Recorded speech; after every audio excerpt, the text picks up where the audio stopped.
Bienvenidos a la serie Come Follow Me. Cubrimos Éxodo capítulos 18 a 20. Esto es un poco diferente. Es un enfoque diferente al que oyes de la mayoría de otros medios sobre Come Follow Me.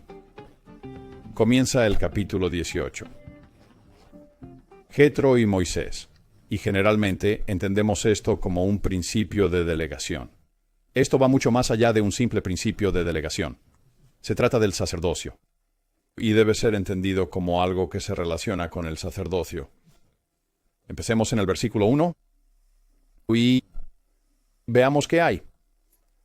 Versículo 1. Jetro, sacerdote de Madián y suegro de Moisés, oyó todo lo que Dios había hecho por Moisés y por Israel, y que el Señor había sacado a Israel de Egipto. Entonces Jetro, suegro de Moisés, tomó a Séfora, la mujer de Moisés, después de enviarla de regreso, y sus dos hijos, uno se llamaba Gershom, pues dijo, fui extranjero en tierra ajena, y el otro se llamaba Eliseo, el nombre del siervo de Abraham, también se le llama. En la transliteración griega es Lázaro. Eliseo se traduce como Lázaro. Porque el Dios de mi padre dijo que él era mi ayuda. ¿Es eso lógico? Y me sacó de la espada del faraón. Espera un momento. Vamos a empezar y a entender cómo se está organizando esto. ¿Qué ocurre aquí? Esto comienza con un sacerdocio, oficio. Y de eso trata este capítulo. Eso es lo que están construyendo aquí. Moisés, quien sea, quien edita esto, etc. Aquí, esto se refiere al sacerdocio. Cuando Jetro, el sacerdote de Madián, es mencionado al principio, José Smith traduce esto. Él menciona al sumo sacerdote de Madián. ¿Por qué lo hace? ¿Por qué es relevante?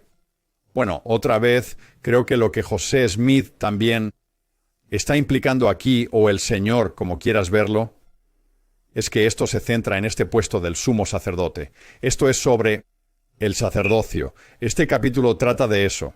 Esto va a ser sobre la jerarquía dinámica, algo muy, muy similar a lo que mencionamos en Abraham 3. Es igual. Regresando al capítulo. Y Jetro, el suegro de Moisés, llegó con sus hijos y su esposa a Moisés en el desierto, donde acampó en el monte de Dios. Así que aquí están, acampados en el monte de Dios, Sinaí y Horeb. ¿Son lo mismo? Probablemente. Entonces Moisés, de alguna manera, hará un resumen de lo que ha pasado en Egipto, las plagas, el éxodo, cruzando y separando el Mar Rojo, y Jetro alaba al Señor, ¿cierto? Y está muy satisfecho con lo que pasa. Es el sumo sacerdote de Jehová. Esto es importante para él, ¿verdad? Así que lo que ocurre aquí es, llegamos a,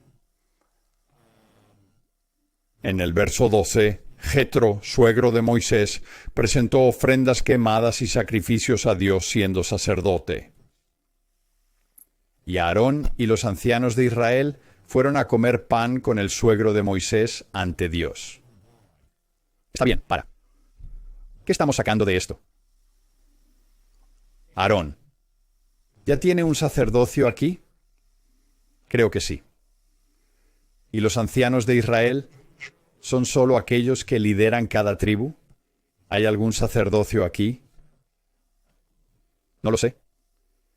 Dice, ellos comieron pan con el suegro de Moisés ante Dios. Así que Jetro ofrece la ofrenda quemada y los sacrificios a Dios, no Moisés. ¿Verdad? Esto es similar a lo que pasó entre Melquisedec y Abraham, donde Abraham daba los diezmos a Melquisedec. Así que tienen pan aquí con todos. Esto es un poco como el sacramento. Es similar a lo que hicieron Abraham y Melquisedec, donde tuvieron vino y pan, partieron el pan juntos. Esto puede ser algún tipo de ordenanza. Cuando oímos que el sacramento fue instituido por Cristo, no significa que nunca haya existido antes. Y no digo que sí lo haya hecho. Pero algo similar existía. Puedes ir a los registros de los rollos del Mar Muerto y allí encuentras algo también con los esenios. En esos registros que hicieron algo similar. Pan y creo que agua, realmente. También era pan y agua, una comida de acción de gracias, que es lo que Eucaristía significa. Es el nombre del sacramento con otros. sectas cristianas. Y sigue aquí en el versículo 13. Dice, y aconteció que al día siguiente Moisés se sentó a juzgar al pueblo. El pueblo acompaña a Moisés desde la mañana hasta la tarde, atendiendo a todo. Y cuando el suegro de Moisés vio todo lo que hacía por el pueblo, preguntó, ¿qué es esto que haces al pueblo? ¿Por qué te sientas solo y todo el pueblo está de pie junto a ti desde la mañana hasta la tarde? Vamos a ver aquí, en mi opinión, es Jetro, que va a comenzar lo que sucede en el Sinaí con Moisés. Aquí mismo. Y Moisés dijo a su suegro, porque el pueblo viene a mí para consultar a Dios. Cuando tienen un tema, vienen a mí. Yo decido entre ellos y les muestro las leyes de Dios. Ya las conocen. Los estatutos de Dios y sus leyes antes de que Moisés suba al Sinaí. Fíjate, es probable que haya algún tipo de sacerdocio aquí. Hay alguna clase de algo que poseen de los libros. ¿Verdad? Moisés aparentemente tiene los libros quizás de Abraham, Enoc y otros. Él ya tiene cosas, ya tiene los libros. Solo que no ha recibido la ley, por decirlo de alguna manera, en las tablas de Dios todavía. Entonces Jetro, el suegro de Moisés, le dice, lo que haces no es correcto. Así que creo que eso es interesante. No es como, oye, Moisés, gracias por tu esfuerzo, es mucho trabajo y lo aprecio. No, él dice que esto no es bueno. Entonces, ¿qué va a ser bueno? Lo que será bueno es una estructura jerárquica. Él ayudará a establecer el sacerdocio que puede que ya exista aquí, entre algunos de los israelitas. Él dice, ciertamente desgastarás tanto a ti como a este pueblo que está contigo, porque esta cosa es demasiado pesada para ti, no puedes realizarla solo. Necesitas una estructura, una jerarquía de sacerdotes es necesaria. Escucha ahora mi voz, te daré consejo, y Dios estará contigo. Sé tú para el pueblo hacia Dios, para que puedas presentar las causas ante Dios. Y luego consigue esto. En 20. Y deberás enseñarles ordenanzas y leyes.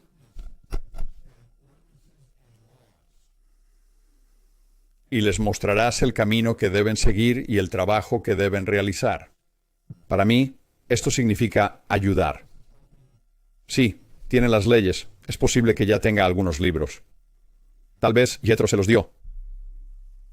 Para comenzar, ¿qué está estudiando Moisés? ¿Cómo le enseña Jetro? Mientras están en el norte de Arabia Saudita, antes de regresar a Egipto. Pero aquí dice, vas a enseñarles ordenanzas y leyes, y les mostrarás el camino que deben seguir y el trabajo que deben hacer. Esto me parece que señala hacia la ley de Moisés. Esto ayuda a provocar lo que sucederá en los siguientes capítulos. Versículo 21. Debes elegir hombres capaces que respeten a Dios, sean veraces y aborrezcan la codicia. Y pon a esos sobre ellos para que sean gobernantes de miles y gobernantes de cientos, gobernantes de 50 y gobernantes de 10. Obtenemos lo mismo en el éxodo de Naubo de Brigham Young. Él pone capitanes de 10 y 50. No sé si hay más. Para liderar grupos o equipos de santos en su viaje hacia el oeste, a Utah, y que juzguen al pueblo en todas las estaciones, y será que cada gran asunto te lo traerán, pero ellos juzgarán los asuntos pequeños. Esto es similar a lo que pasa en el libro de Mormón, para que te sea más fácil, y ellos compartirán la carga contigo. Está bien. Él dice que esto tiene una consecuencia por hacer esto. Si haces esto y Dios te lo ordena, entonces podrás soportar, y todo este pueblo irá a su lugar en paz. ¿Cierto? Contribuye a la paz. Ningún sistema temporal es perfecto. No hay gobiernos perfectos. Debes llegar a Sión para lograrlo. ¿Cierto? Es sobre nuestros corazones y nuestras mentes. Además, esa es la única forma que sirve. Por lo tanto, Moisés oyó la voz de su suegro y realizó todo lo que él había indicado. Y luego al final, aquí en 27. Y Moisés dejó que su padre político se fuera y se dirigió a su propia tierra. Volvió a Madián, probablemente. Ahora, esto es lo que prepara todo. Comprende que esto ha sido construido en me suena como una estructura de iglesia, de sacerdocio, donde ahora existe una estructura de sacerdocio que puede durar y que puede crecer y que puede gestionar la iglesia, por así decirlo. Esto trata sobre el sacerdocio. Es lo mismo que encontramos en Abraham 3. Así que si vamos a Abraham 3 y vemos la estructura jerárquica de las estrellas, ¿cierto? Tienes Kolob y tienes ¿cómo se llama? El Kokobem, las estrellas, y los otros nombres para la luna, es Oleum o Oleum, algo así. Esa es la estructura jerárquica del sacerdocio. Eso es lo que ocurre en Abraham 3. Observa que Abraham 3 llega justo antes de Abraham 4, que es la historia de la creación. Se está llevando a cabo toda esta organización en una jerarquía estructurada de manera jerárquica. Aquí en el Sinaí, donde en esas visiones existe una jerarquía, Dios está en su trono, rodeado de... La versión de Lehi, por ejemplo, tienes a los 12, y luego hay grupos de ángeles que lo alaban. En la versión de Juan en el Apocalipsis, hay 24 ancianos a su alrededor y otros. Y luego tienes a las bestias, o los querubines, o los serafines, y hay todas estas capas de estructura jerárquica que están fuera del trono de Dios. Eso es sobre el templo. Es una jerarquía que está en el templo. Hay una jerarquía sacerdotal en tu vivencia del templo. ¿Cierto? Entonces esto debe organizarse primero. Parece necesario para avanzar. Llegar a la experiencia del Sinaí. Y por cierto, más allá de esto, mira la sección 107, que es sobre el sacerdocio. ¿Y qué obtenemos aquí? Capítulo largo aquí, pero sé que está más abajo. Aquí en 91. ¿Cierto? Si bajo. Versículo 91 dice, y otra vez la función del presidente del sacerdocio superior. Este es el profeta. ¿Verdad? El presidente del sacerdocio superior debe presidir sobre toda la iglesia y ser semejante a Moisés. Eso es de Éxodo 18. Él está presidiendo sobre los que están a cargo de los 10, de los 50, de los cientos y de los miles. Eso no es solo liderazgo, eso es sacerdocio. Se está implementando. La sección 107 trata sobre el sacerdocio. Así que tus referencias para volver a estos capítulos son Abraham 3. Míralo de cerca. Es lo mismo, si miras con atención. Y segundo, aquí tienes la sección 107. Baja al versículo 91. Observa lo que se dice aquí. He aquí la sabiduría. Ser un vidente, revelador, traductor y profeta, teniendo todos los dones de Dios que Él da a la cabeza de la iglesia. Por lo tanto, Moisés es un punto de referencia para el sacerdocio. Y lo entendemos más allá de esto. E incluso en 93, dice, y es de acuerdo a la visión que muestra el orden de los 70. ¿Tendrás 70 que suben al Sinaí? Se deberían elegir 7 presidentes de un grupo de 70 para liderarlos, manteniendo la proporción justa y equitativa entre ellos. Vamos al capítulo 84 sobre el sacerdocio. Lo interesante de este capítulo es que comienza hablando del templo, no del sacerdocio. Comienza con el templo, donde se manifiesta el sacerdocio. Habla de la nueva Jerusalén en el versículo 3 que se construirá en el lote del templo. Así empieza esta sección. El versículo 4, que templo se levantará en esta generación. Más tarde alcanzamos el versículo 6. Según el santo sacerdocio que recibió de la mano de su suegro Jetro.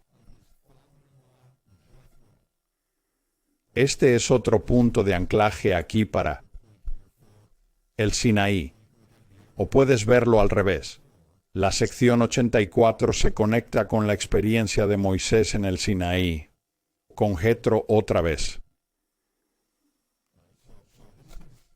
El capítulo 18 trata sobre la delegación de forma secundaria. Ese es un buen principio, no es de lo que realmente se trata.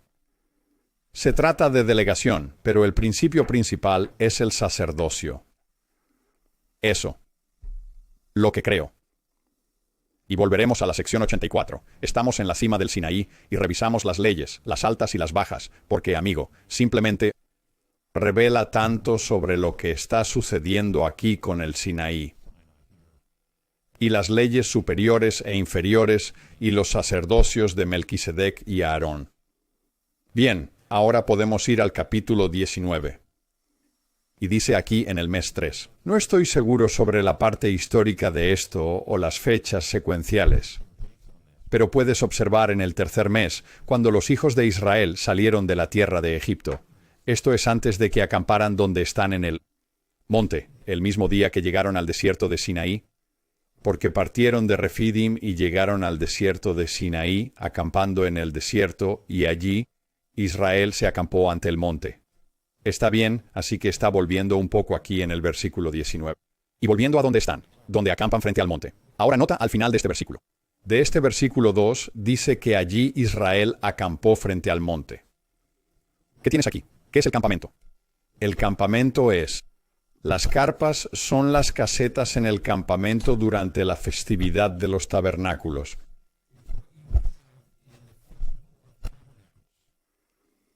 ¿Dónde más se observa esto? Se observa en el discurso del rey Benjamín. ¿Cierto? Donde hay una situación ritual sucediendo, hay una coronación. El rey Benjamín entra en el Santo de los Santos, visitado por Jehová. Ese es un ritual por el que están pasando allí. Todos responden a una voz. ¿Cierto? Así que eso es lo que pasa aquí. Esto es como una fiesta de tabernáculos. Esto es de donde se origina, ¿verdad? O al menos es de donde los israelitas sacan. Eso no quiere decir que no hayan tenido algo así antes. Antes de esto, no sería sorprendente. Así que ahora, Dios llama a Moisés a la montaña ahora. Recuerda, todo esto tenía que pasar aquí con Jetro. Y el sacerdocio que tenía que ser establecido primero, ahora va a subir al Sinaí. Es curioso. Versículo 3. Y Moisés subió a Dios, y el Señor le llamó desde la montaña, diciendo, así dirás a Jacob y dirás a los israelitas. Y nota de nuevo, hablamos de esto la semana pasada, lo que dice aquí.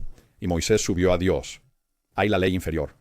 Y el Señor lo llamó desde la cima, viniendo hacia él. Vas a ver mucho de esto. ¿Verdad? El cielo y la tierra. Es lo que desciende del cielo y es lo que hacemos para alcanzarlo. Ambos son requeridos. Se requieren ambas leyes. Se necesitan ambos sacerdocios. De nuevo, así dirás a la casa de Jacob y comunicarás a los hijos de Israel. Has visto lo que hice a los egipcios, y cómo te transporté en alas de águilas, y te llevé hacia mí. Ahora no voy a entrar mucho en esto aquí, pero en el grupo de estudio rápido la semana pasada cubrimos esto, en el Apocalipsis de Abraham, un libro no canónico, un libro judío, que se publicó tras la salida del libro de Abraham. Muy interesante, porque tiene muchos paralelismos con el libro de Abraham. Allí Abraham y uno de los ángeles del Señor, o uno de los ángeles, son transportados en alas en una experiencia de ascensión. Y en este libro, Abraham está realmente en Horeb, en Sinaí, donde va a ascender. Es un texto sobre la ascensión. Aquí con Sinaí es lo que importa, texto en ascenso. Texto, es un templo. Texto. Así que, mientras habla estas palabras a Moisés para que las lleve a Israel, es para que todos entiendan que es un sí. Y Israel no cumple con esto. Su sí aquí se torna muy dudoso. Ellos son indecisos, se apoyan en la ley inferior. No cumplen con este pacto. Leámoslo de nuevo. Es como un precursor de lo que Israel va a hacer. Ellos son claros aquí sobre las condiciones. El Señor es claro. Él dice, ahora si obedecéis mi voz y guardáis mi pacto. Por lo tanto, seréis un tesoro peculiar para mí, o un tesoro único para mí, entre todos los pueblos, porque toda la tierra es mía. ¿No es así? No sostienen ese pacto. Es interesante y hay más investigación que debo hacer sobre esto, pero hablamos del pueblo del pacto, de Israel. Pues ese pacto tiene más que ver con ellos siendo los hijos de Abraham, Isaac y Jacob, que con que ellos cumplan el pacto de Abraham, Isaac y Jacob. ¿No es así? Abraham, Isaac y Jacob guardaron el pacto de la ley superior. Los hijos de Israel no lo cumplen. Para al ver eso, tienes que pensar para ti mismo qué significa ser el pueblo del pacto. Significa que eres el fruto de los que cumplieron el pacto. Abraham, Isaac y Jacob. Por lo tanto, existe un compromiso del Señor hacia la descendencia de Abraham, Isaac y Jacob. Pero el mismo pacto no va directamente a esos individuos. Para sus descendientes cumplir la ley suprema, como Abraham, Isaac y Jacob, sus ancestros. Versículo 6. Y seréis para mí un reino de sacerdotes y una nación santa. Esto no se cumple. Se requiere el sacerdocio de Melquisedec. Que todos obtengan el sacerdocio. Es decir, tener un reino de sacerdotes y ser una nación pura. Como aprenderemos pronto, solo serán pocos, probablemente, que tengan el sacerdocio de Melquisedec. Y habrá muchos que pertenezcan a la tribu de los levitas que tengan el sacerdocio inferior, el sacerdocio levítico. El sacerdocio arónico.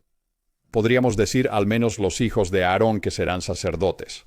Todo está dentro de esa tribu, no es una nación ni un reino de sacerdotes. Así es como lo leo. Y el versículo 7, y Moisés vino y llamó a los ancianos del pueblo y les expuso todas estas palabras que el Señor les había mandado. Y entonces, esto, ¿verdad? Hablamos de un ritual aquí. Y el pueblo respondió juntos, igual que el pueblo de Benjamín, todos con una voz. ¿Verdad? Responden porque es un pacto. Y toda la gente respondió juntos y dijo, todo lo que el Señor ha dicho, lo haremos. Así que aquí hacen un pacto. Por esto, y Moisés llevó las palabras del pueblo al Señor. Empezamos a descubrir cosas interesantes aquí donde necesitamos el filtro de la imaginería y el drama del templo.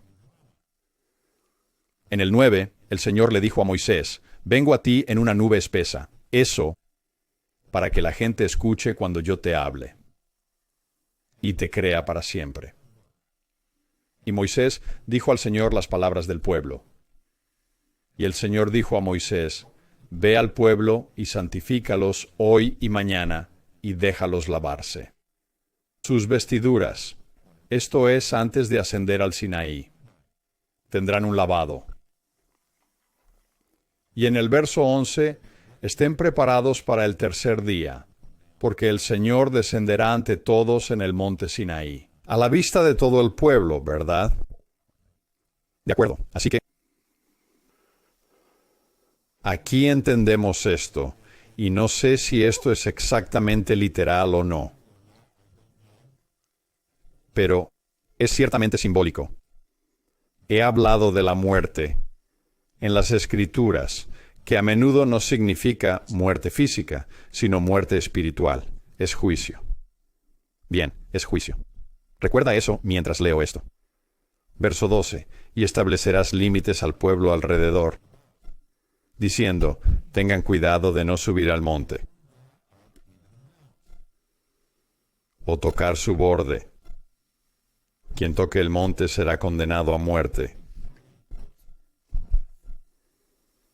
De acuerdo. ¿Qué significa eso, ser condenado a muerte? Bueno, serás juzgado. No puedes avanzar hasta alcanzar el momento indicado, cumplir acuerdos y llegar a un lugar designado. Así opera nuestro plan de salvación. Como lo hicieron Adán y Eva, es muy probable. Estamos usando la imagen del templo aquí. Ellos avanzan hasta el velo, sin haber atravesado todo. Eso es un problema. Tienes que volver al inicio. Caer, atravesar todo, cumplir con todos los pactos, ir contra la oposición, hacer pactos y cumplirlos.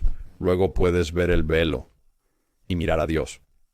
No es al revés. Tienes que tener la gloria del Espíritu contigo, que viene del sacerdocio de Melquisedec, ¿verdad?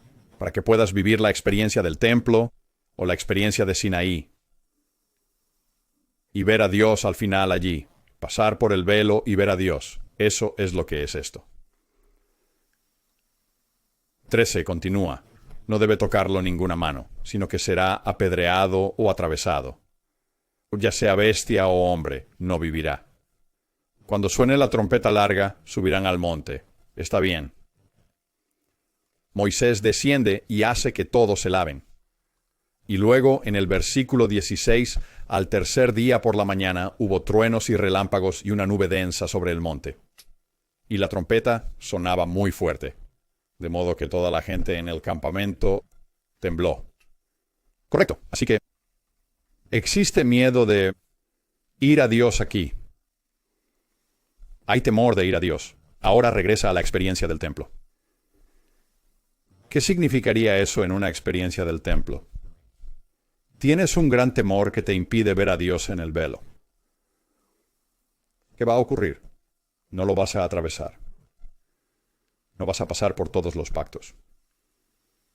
No asumirás la responsabilidad. Correcto. Así es como lo vería yo. Eso es, según mi opinión, de eso se trata aquí. Veamos qué sucede. Y Moisés llevó a la gente fuera del campamento para ver a Dios. Y se pararon en la parte baja del monte, en el exterior. Esto sería el Muy, en el templo de Salomón, el lado este del templo al entrar. Y el monte Sinaí estaba completamente en humo, porque el Señor descendió sobre él en fuego. Bien. Y el humo ascendía como el humo de un horno. Y toda la montaña tembló fuertemente. Por cierto, si notas mis colores aquí en el capítulo 19, usualmente no hay mucho código de colores, pero puedes ver aquí. Iniciando con el verso 16. Azul. Y luego al final del 19, azul. Verde sigue al azul en 16. El penúltimo en 19 es verde. Y luego rojo. Y rojo. Y púrpura y púrpura. Y luego. Lo que sea esto, un color anaranjado aquí en el centro, esto es un quiasmo. El centro del quiasmo de los versos 16 al 19. Es debido a que el Señor bajó sobre él en llamas. Al revisar esto en el Sinaí, especialmente la próxima semana, estamos viendo la unión de las leyes superiores e inferiores. El centro de este quiasmo es el Señor que baja. Puede decirse que es condescendiente. A nuestro nivel. Esa es la doctrina de Cristo. Eso es lo que es. El Señor bajó sobre él en fuego. Ese es el núcleo del quiasmo. De los versos 16 a 19. ¿Qué pasa aquí en 19? Y cuando sonó la trompeta, larga y cada vez más fuerte, Moisés habló, y Dios le respondió con voz. Y el Señor bajó sobre el monte Sinaí, en la cima de la montaña, y el Señor llamó a Moisés. ¿Ves cómo se repite esto? Esto no es un error para mí. No es. Una vez más, paso a paso, se está escribiendo aquí. Esto se ha escrito de manera particular sobre las leyes altas y bajas. Eso es parte del libro que estoy concluyendo aquí. El Señor bajó al monte Sinaí, en la parte más alta, y llamó a Moisés para que subiera, y Moisés ascendió. Esa es una sección distinta. Moisés no necesita subir. Moisés no debe ascender. Él puede decidir no ascender. Puede elegir no hacer un pacto. Puede optar por no contestar al Señor. Todos podemos hacerlo.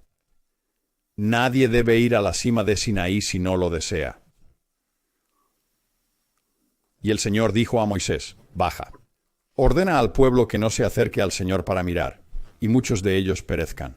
Así que no pueden ver a Dios o van a morir. Aún. No puedes atravesar todo el camino de nuevo al velo y entrar en la presencia de Dios sin haberlo vivido todo, sin haber seguido el plan de salvación, sin obediencia, sin oposición, sin elegir, sin ejercer tu libre albedrío, pactando, cumpliendo los pactos. Luego avanza aquí, y ya hay sacerdotes. Esto sucede también con los levitas consagrados y los hijos de Aarón hechos sacerdotes. Y en 22, los sacerdotes son que se acerquen al Señor, se santifiquen, no sea que el Señor se manifieste contra ellos. Por tanto, los sacerdotes deben purificarse o santificarse antes. Sucede lo mismo en el día de la expiación. El sumo sacerdote, antes de poder entrar en el Santo de los Santos, mata el buey, el toro, y tiene que purificarse a sí mismo y a su familia primero antes de purificar el altar y el Santo de los Santos, la arca de la alianza y todo lo demás. Primero debe purificarse, como nosotros debemos hacerlo antes de entrar al templo. Y Moisés le dice al Señor: me gusta cómo hablan en el Antiguo Testamento porque es como hablar entre personas. Y también sucede con José Smith, ¿no? Él vuelve al Señor y dice: espera, la gente no puede acercarse al monte Sinaí, porque tú dijiste que hay fronteras. Tú dijiste, porque nos mandas, pon límites alrededor del monte y santifícalo. ¿De qué habla? ¿Poner límites alrededor del monte? ¿Cuáles son los límites? ¿Y esos límites están solo en la base de la montaña? ¿O hay más límites que suben en la subida a la cima del Sinaí? Es una experiencia del templo. Hay fronteras. En otras palabras, tienes que pasar test, digamos, para progresar, para avanzar. Y se basa en tu compromiso, tu voluntad de hacer un pacto y otras cosas que sabemos del templo. Versículo 24. Y el Señor le dijo: ve, baja, y tú subirás, tú y Aarón contigo, pero que los sacerdotes y el pueblo no se acerquen al Señor, no sea que Él se manifieste contra ellos. Entonces Moisés baja al pueblo y les habla ahora. Así que podemos observar lo que ocurre aquí. Es como la subida del pueblo israelita en el Sinaí, estableciendo su estructura, como una vivencia del templo.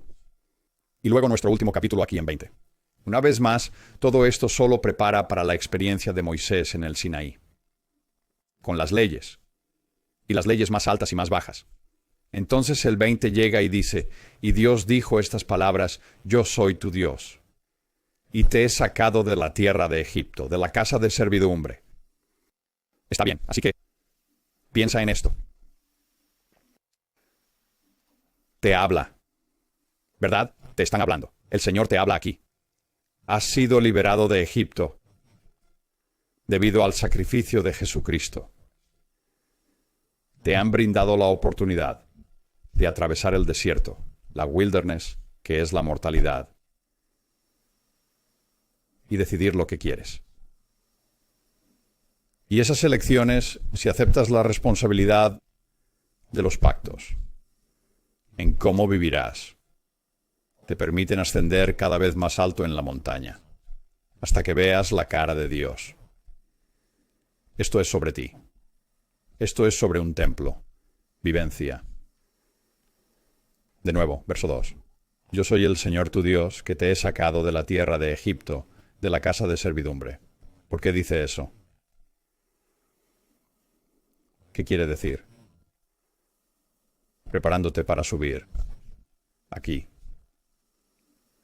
Y después va a seguir y va a hablar de la ley. Él va a tratar la ley aquí y todavía no tenemos la experiencia de toda la ley que el Señor va a compartir aquí. Solo va a dar los 10 mandamientos aquí. Así que no voy a revisar todo esto. Solo haré un par de cosas sobre los 10 mandamientos. Nota el primero: no tendrás dioses ajenos delante de mí. Nada delante de mí, ¿verdad? Este es el más importante. No podemos tener deseos por encima de Dios ni hacer nada propio Dios. O en estos días, deidad sobre Dios. No hacemos nada. Materialismo. O ideologías. O nada que contradiga la palabra del Señor. Nada de eso se eleva por encima del Señor sobre Dios. No tendrás otros dioses antes que yo. El primer mandamiento. Como los otros, los 2 primeros.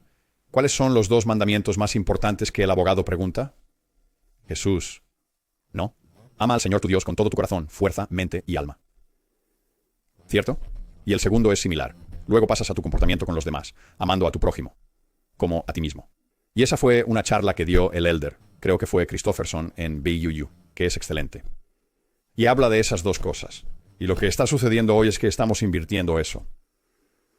Estamos alterando eso, y es difícil para la gente comprender, bueno, solo tengo simpatía, solo tengo compasión por los demás, tengo empatía. Pero si hacemos eso al disminuir la palabra de Dios, al disminuir a Dios por debajo de esas cosas, estamos alterando esos 2 mandamientos.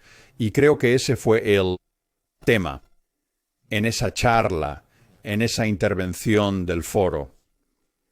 Después decidí abordar este tema específico en el 7º verso de la canción. Pues el Señor no dejará sin culpa a quien use su nombre en vano. Esto no es, en mi opinión, lo que la gente cree. Esto no es OMG. Si escuchas el podcast, sabes que he dicho eso desde el principio cuando teníamos el Nuevo Testamento. El primer año de Ben, sígueme. Eso no es lo que esto es. Hay otra interpretación de esto que dice, bueno, son los sumos sacerdotes que actúas en nombre del Señor. Y si abusas de eso, entonces eso es realmente malo, ¿verdad? Y lo entiendo. Creo que eso es parte de esto, pero no creo que eso sea principalmente lo que esto es. Cuando tomamos el nombre del Señor, tu Dios, en vano, ¿cuándo asumimos su nombre? Todos lo hacemos cuando nos bautizamos. Asumimos el nombre del Señor sobre nosotros al ser bautizados. Si lo hacemos en vano, ¿verdad? Como si no significara nada. No tiene valor. Entonces eso es un asunto. Creo que esto se basa en nuestro pacto que se realiza en el bautismo y al participar del sacramento cada semana. Renovamos ese pacto para tenerlo presente. ¿No? Que estamos tomando eso. Podemos ver las aguas de Mormón, Alma y las aguas de Mormón. Y ver lo que significa ese convenio, cargar con las penas de otros, llorar con los que lloran, etc. Si no hacemos todo eso, estamos usando en vano el nombre del Señor. Este, en hebreo, representa cargar sobre ti. Cargar algo. ¿Verdad? Lo cual se alinea perfectamente con el pacto de cargar. Las cargas también. Llevas el nombre del Señor y actúas en su nombre. Y claro, el centro de lo del Señor, de la vida de Jesús, es el centro de todo el plan de salvación. Es cuando está en Getsemaní y asume sobre sí los pecados del mundo. Así que cuando tomamos su nombre, estamos tomando lo que Él haría. Estamos llevando la doctrina de Cristo. Estamos asumiendo amor y compasión hacia los demás. Está bien, vamos al verso 18. Y todo el pueblo vio los truenos, y los relámpagos, y el ruido de la trompeta, y la montaña humeante. Y cuando el pueblo lo vio, se conmovieron y se mantuvieron a lo lejos. Está bien, así que se están conteniendo.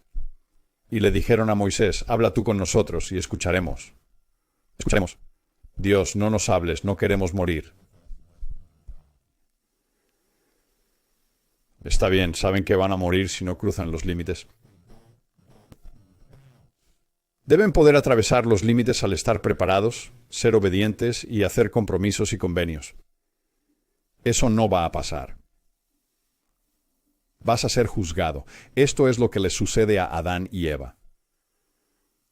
¿Verdad? Esta es la gran mentira de Satanás hacia Eva. Vas a ser como los dioses. Eso es verdad. Pero la otra parte de eso es, no vas a morir. ¿Qué quiere decir con eso? No solo se refiere a la muerte, eso es secundario. El significado principal de eso es juicio, es muerte espiritual. Puedes hacer todo esto y comer de este fruto, y abrir la elección, la agencia y la oposición en todas las cosas y la adversidad, y no morirás. No serás juzgado. No te preocupes. Es algo muy parecido a lo que está pasando. Ellos saben que van a morir aquí. Saben que van a morir, pero no quieren avanzar y asumir el compromiso. Entonces Moisés les dice, no teman. No te preocupes por esto. Porque Dios ha venido a probarte. Ahí está, justo ahí. Dios ha venido a testearte, pasando esos límites. Y que su temor esté presente ante ustedes para que no pequen. En otras palabras, otra vez, la manera en que veo esto es así. No te angusties por esto. El plan completo es que seas probado. Es decir, ser examinado. Por eso estamos aquí. Y a menudo cada uno de nosotros toma la idea de adversidad y decisiones difíciles y oposición. Y lo transformamos en algo totalmente distinto. Puede ser opresión. Puede ser, no quiero esta responsabilidad. Podría ser, ay de mí. Podría ser, ¿por qué Dios me hace esto? Y podríamos amargarnos por esto. O podríamos temer tomar la responsabilidad de comprender que estamos aquí para ser probados. Esto no es tan raro como creemos que es en el Antiguo Testamento. Si lo leemos con claridad y lo entendemos en este contexto, Abraham habla también de 3, ¿verdad? Aquí estamos, para ser probados. Y todos vamos a pasar por esto y ser probados como Abraham y Sara. Y él dice, estás aquí para ser examinado, y que su miedo esté ante ustedes para que no pequen. En otras palabras, la ley siempre está ahí para ti. Ya has hecho el pacto, así que eso debería darte una mejor oportunidad de decir, no voy a pecar por esto. Pero si lo ignoramos y no deseamos el pacto o no queremos seguir el pacto porque tememos todo esto, no lo hacemos, queremos, tú sabes, en cierta medida, poner la cabeza en la arena. Podría ser más fácil, estamos fingiendo, estamos actuando y no estamos tomando la responsabilidad. Pero claro, al final, no ayuda. En el versículo 21 el pueblo se alejó y Moisés se acercó a la densa oscuridad donde estaba Dios. Y el Señor dijo a Moisés, así dirás a los hijos de Israel, han visto que he hablado con ustedes desde el cielo. No haréis conmigo dioses de plata, ni haréis para ustedes dioses de oro. Piensa en el becerro de oro aquí. No harás conmigo, ni harás para ti dioses de oro. Haré referencia a eso cuando lleguemos al becerro de oro. Harás un altar de tierra para mí, y allí sacrificarás tus ofrendas quemadas y tus ofrendas de paz, tus ovejas y tus toros. En todos los lugares donde registre mi nombre, vendré a ti y te bendeciré. Bien, ¿por qué la tierra? Bueno, aquí nos lo dice en 25.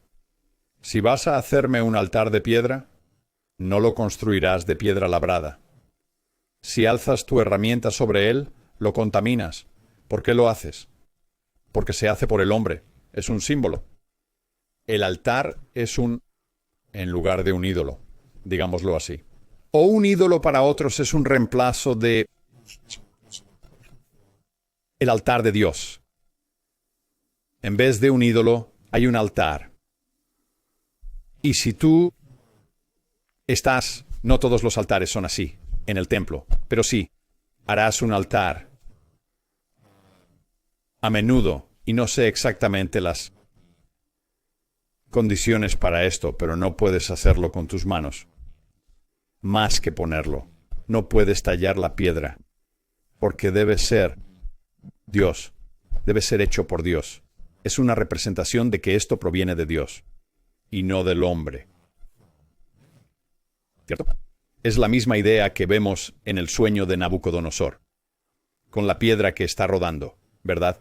Está rodando, pero es una piedra no labrada. Porque ese es el reino de Dios, ese es el Señor. No es el reino de los hombres, es el reino del Señor. Así que esta es nuestra configuración por ahora. La ley de Moisés, la ley más alta, vendrá primero. No durará para nada. Después recibimos la ley inferior. Esto será crucial para entender más adelante el Antiguo Testamento y entender sobre el Evangelio hoy. Y comprender tu vivencia en el templo. Espero que esto te ayude a entender mejor lo que sucede en el Sinaí. Es muy bonito poder decir, entiendo que esto es una vivencia del templo. Al entender el templo conectas. Puedes comentar y expresar tu opinión al respecto, siempre será bienvenido. Ahora entiendo más.